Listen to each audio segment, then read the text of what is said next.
How's it going, YouTube? Welcome back to the channel. If you've watched a couple of my videos recently, I picked up a Note 4. It's an outstanding phone. A couple bugs here and there, but I'm gonna actually do a formal video on that a little later. But we've been reviewing some cases, and today I've got a case. I literally just threw the packaging away, so it's really lame, like see-through packaging. It has a little warranty card in it. There's really nothing special about it, but I will show it to you anyway. This is a case from Caseology. We did two Spigen or Spigen, or however you pronounce it, cases, and we did a Samsung OEM case, but now we're taking a look at Caseology. I wasn't too terribly satisfied with either case from either manufacturer, so I decided to pick up a fourth case. I also like to rotate cases every now and again, so we'll be taking a look at that. So before we begin, the formal name of this case is the Caseology bumper frame. It's got this plastic bumper frame for the Samsung Galaxy Note 4. It has this metallic mesh silver on the back, and it is a slim fit skin cover. Do you want to say hi? You want to say hi to everybody? You like doing her own thing. Slim fit skin cover. It says it's shock absorbent, and it is a TPU bumper Galaxy Note 4 case. It's made in Korea, and it's for all Samsung Galaxy Note 4 phones. Standard size. It only comes in one size, as you can see kind of in the middle there. It's got this goofy kind of optical illusion sort of pattern in here. It's considered one of those hybrid cases. A lot of people are doing those nowadays. It's got this rubber inside that has some sort of odd pattern to somehow better absorb falls. I think it just looks good. I don't know if there's actually any science behind any of these, but a lot of manufacturers are doing that nowadays. And then it's got the plastic metallic looking bumper, and it's got the little bump outs at the end here, just like the phone does, to match the bump out there on the corner of the phone, because the phone is not completely square. It does sort of jut out at the corners there. Nice metallic sheen to the back. It comes in 6 different colors. It comes with like same texture as this, sort of a textured metallic silver, but it comes in white, real black color. It comes in a red leather. There's a red leather. I'm looking at it on Amazon.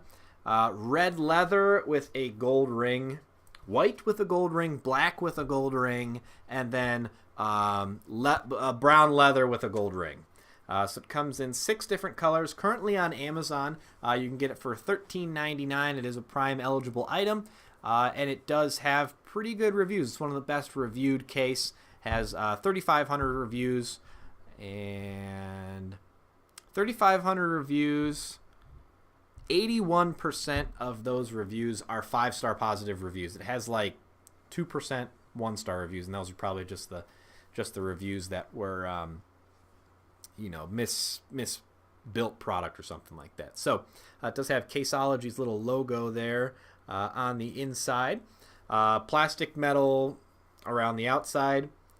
You've got your power button here on this side, and it does have a little indent for, it's kind of hard to see there if I can sort of reflect off of that. It does have sort of like a little power icon on this side, and then on the other side for your volume rocker, if that'll focus, it does have a plus and a minus on there, and also has a little separation in the rubber for your volume rocker.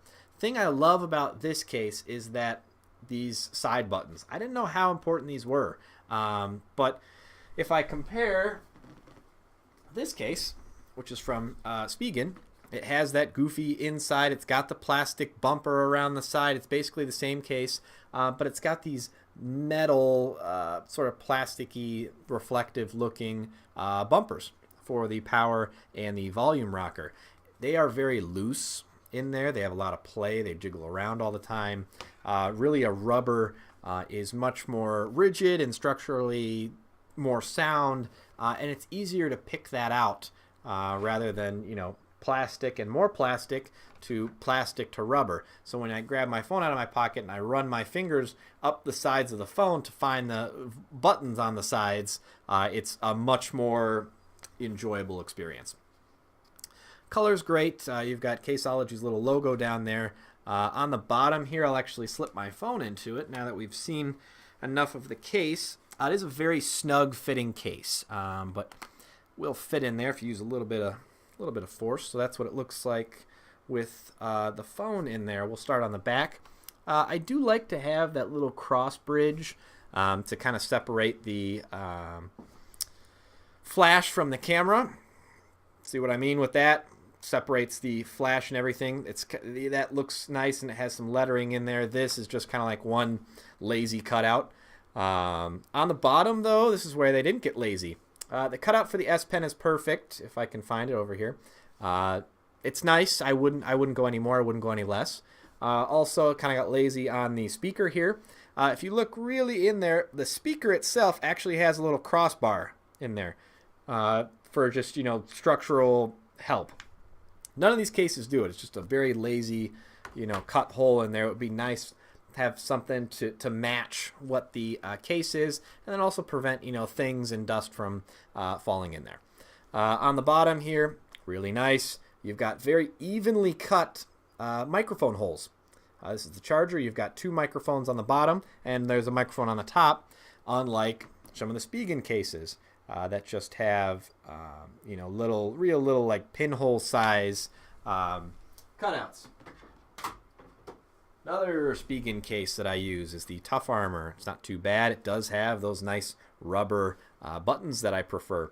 But on the bottom, the speaker cutouts, if you can take a look at that, they are just to the left and right of power here, this and that one, they are uneven, which is odd because on the actual bottom of the phone, they are even.